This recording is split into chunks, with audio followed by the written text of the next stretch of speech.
everybody, CW here. I've been doing a little bit of reading, and I bought me a Ruger LCP MAXX a couple years ago when they first came out. I got the first batch that my dealer got, and I love the little thing. I think it's an awesome little gun. It's just a great gun, a great shooter. I really enjoy it. But I do have a little bit of concerns. It is not rated for plus P. It says so right in the manual, and if you talk to them, Ruger, they don't recommend any plus P ammunition.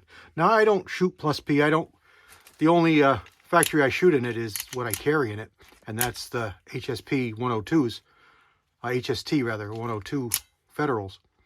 And that runs about 860, 845, something like that, if I remember correctly, which is a pretty good load. But my hand loads, I really like that Lee wide flat nose 185 grain. I really like that bullet, and I've worked up a load. I call it my woods load, and it's that bullet with power pistol. And I'm not going to give you my charge. I worked up to it. I was able to surpass 1,000 feet per second without getting any pressure signs. But I elected to back that down just because of the design of the gun, the size of the gun, the way it's built. I just feel a little more comfortable with a little bit lighter load. So I backed that down to 950, which is still a stiff load with this short of a barrel. Running 950, but I feel a little more comfortable with it. So I got to thinking and talking with a couple other guys that have this, a couple of the YouTubers, and this company here, Galloway Precision, out of North Carolina, offers some aftermarket parts for a bunch of guns, and one of them is the LCP 2. So what I ordered here was a heavier 13-pound mainspring and a guide rod so that I can change them both out as a package. I don't want to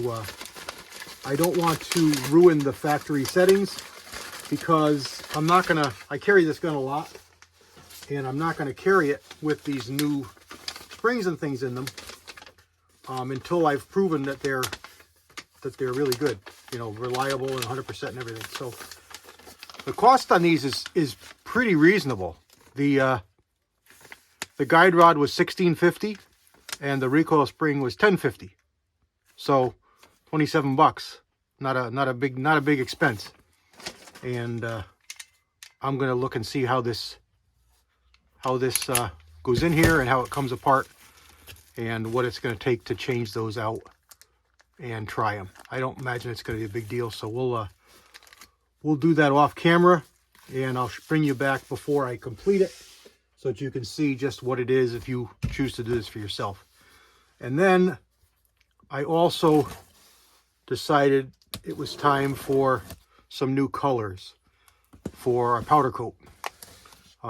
Walter Viejo has been using these colors for a while, and I really like them. They work really well for him.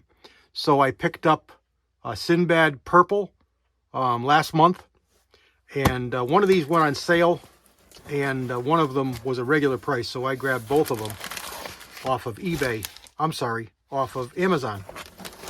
And this is the one that he uses a lot and he likes, and it is ruby red. Now, I haven't had really good luck with reds, and there's the tag on it. Ruby red is down here. I haven't had really good luck with reds, but he really likes and swears by this color, and I like the way it looks. So the only one I have that works really good is a raspberry, and it's pretty good, but I like this color better, so I figured I'd try this. And this one here is one that I don't know if he has it. It's Cadillac Blue, and it's 8 ounce. It's half a pound. So it was a little bit cheaper, and I hadn't used it or seen it, so I just wanted to try it. It's a pretty dark purple color, blue purple, I mean, blue, dark blue, like almost like a darker Union blue. I'm thinking, you know, maybe on par with that. But it's a nice color, so I figured I'd try it. So I got those two to try out. We got a sticker. Pretty cool. We'll put that on the cabinet. And I got paperwork here. And what were these? Oh, there's no prices. Eastwood Hot Coat, Cadillac Blue, Eastwood Hot Coat, Ruby Red. So look for those in some bullets coming pretty soon. Let's get back to the Ruger and get it apart. Stand by. Okay, takedown is really easy. Follow your manual.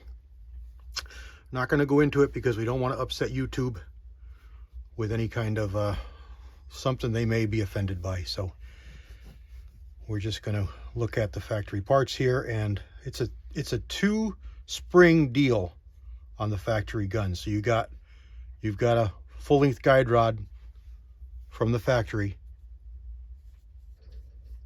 So I probably didn't have to get a fancy stainless steel one just to get it, but it's a little better corrosion resistance, so that's a good deal. You know, looking at the instructions, you're going to retain your factory spring on the inside. You're just going to replace the outer spring. Now these don't really look a whole lot different, so a guy's got to be careful and not mix them up, because I don't see any other marks on this that was going to tell. Oh, here we go. Okay. All right. So the new spring is actually a little bit longer than the factory spring. So there we go. Easy to tell the difference. The factory spring's a little bit shorter. And you just put it over top of the other spring and reassemble the gun. So let's take a look at the guide rod compared to the factory one and make sure that there's no differences or anything that might cause a problem or an issue. The head is a little bit thicker. Can you see here the thickness of the rim of that head compared to the blued factory one? It looks a little bit wider on this. Don't know if that's going to do anything. The diameter appears to be the same. I can measure these, of course, but I figured I'd just give them an eyeball. And actually, the stainless steel one is just a whisker longer. I think it's got a radius tip. Okay, it's got a radius tip where the factory one is flatter. I hope I'm in frame.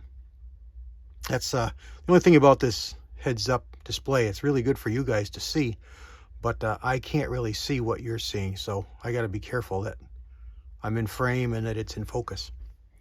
All right, so there we go. All right, so let's put this back together with the new pin and the old spring and just see how it looks and goes back together.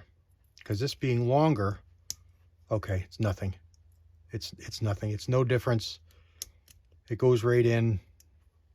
Nothing.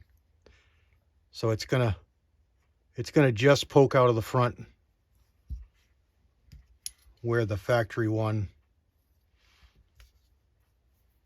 is flush or just a little bit under flush. So let's put the factory one in here.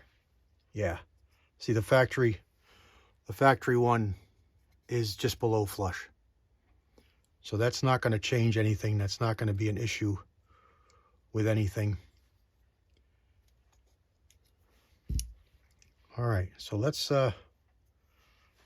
get rid of this. Let's put the new guide rod on the factory spring, and then let's put the new spring on here, and let's put this in the gun and see how that goes, because now we've got a little more spring here to compress, and it's no problem. It goes right in, no issues at all.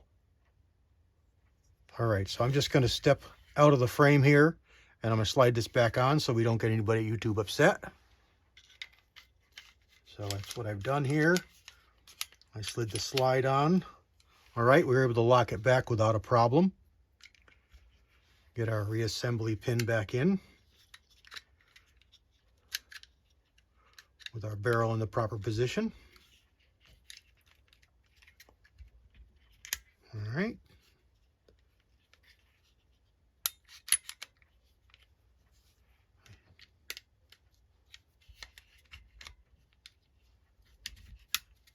Okay, here we go. Comes all the way back, no problem. Forward, no problem. I don't see any issues. Let's see if we'll lock the slide back. No problem.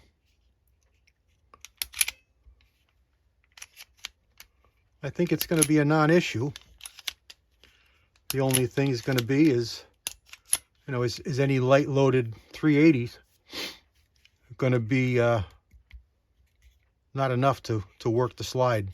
And I don't know how much over this is. It's supposed to be a 13-pound spring, so I don't know what this factory one is. Was it, you know, is it 10 pounds, 11 pounds, 12 pounds? No, I don't really know what the difference is between this factory spring and this this aftermarket one. But we're not going to leave it in. We are going to put it back to factory, because if I, like I said, if I want to carry this, I don't want to have any unproven parts in it to jeopardize its function. So there we go. Take a look at these parts for yourself. What did we just do here?